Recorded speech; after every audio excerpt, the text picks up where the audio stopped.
आकाशवाणी नागपूर वीणा डोंगरवार आपल्याला ठळक बातम्या देत आहे. प्रधानमंत्री विकसित भारत रोजगार योजना PMVBRYच्या यशस्वी अंमलबजावणीनंतर श्रम आणि रोजगार मंत्रालयातर्फे उद्या दिनांक 19 जून रोजी नवी दिल्लीतील विज्ञान भवन इथं पंतप्रधान नरेंद्र मोदी यांच्या उपस्थितीत एका राष्ट्रीय PMVBRY कार्यक्रमाचं आयोजन करण्यात आलं आहे. यावेळी पंतप्रधानांच्या हस्ते थेट लाभ हस्तांतरणद्वारे लाभार्थ्यांना अंदाजे 2,400 कोटी रुपयांची प्रोत्साहन राशी वितरित केली जाईल. ग्रामीण आणि जनजातीय भागांच्या सर्वांगीण विकासासाठी संसदीय संकुल विकास परियोजनेचा विस्तार विधानसभा क्षेत्रांपर्यंत करण्यात येणार असल्याची घोषणा मुख्यमंत्री देवेंद्र फडणवीस यांनी केली.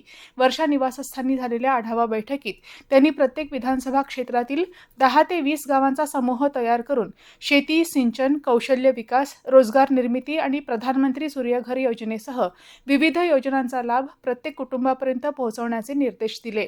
महिलांचं सक्षमीकरण, वृक्ष लागवड, जलसंधारण आणि युवकांसाठी बाजारपेठ आणि कौशल्य विकासाच्या संधी उपलब्ध करून देण्यावरही भर देण्यात येणार असल्याचं त्यांनी सांगितलं. महाराष्ट्र विधान परिषद निवडणूक 2026 अंतर्गत नागपूर स्थानिक प्राधिकारी मतदारसंघ पोटनिवडणुकीचं मतदान आज सुरळीत पार पडलं. 14 मतदान केंद्रांवर 836 पैकी 823 मतदारांनी आपला मतदानाचा हक्क बजावला. या निवडणुकीत एकूण सुमारे 98.44% मतदान झालं. मतमोजणी सोमवार दिनांक 22 जून रोजी करण्यात येणार आहे. National Fire Service College Nagpur आणि Laxminarayan Innovation Technological University Nagpur यांच्यात अग्नि अभियांत्रिकी, रासायनिक अभियांत्रिकी, रासायनिक तंत्रज्ञान, प्रक्रिया सुरक्षा आणि संबंधित क्षेत्रांमध्ये शिक्षण, संशोधन, नवोपक्रम, प्रशिक्षण आणि मनुष्यबळ विकासाला चालना देण्यासाठी सामंजस्य करार करण्यात आला. लिटूचे कुलगुरू डॉ. अतुल वैद्य आणि NFSCचे प्राध्यापक आणि संचालक डॉ. AR सोनटक्के यांनी या करारावर स्वाक्षऱ्या केल्या.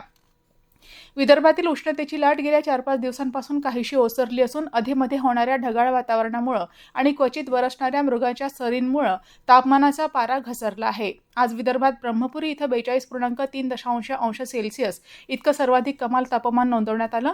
नागपुरात 38.4 अंश सेल्सिअस तापमानाची नोंद झाली. दरम्यान अकोला जिल्ह्यात तुरळक ठिकाणी उष्णतेची लाट येण्याची शक्यता असून भंडारा, बुलढाणा, गडचिरोली आणि यवतमाळ जिल्ह्यांमध्ये तुरळक ठिकाणी सोसाट्याचा वारा आणि मेघगर्जनेसह वादळाची शक्यता व्यक्त करण्यात आली आहे. याबरोबरच हे ठळक बातमीपत्र संपलं.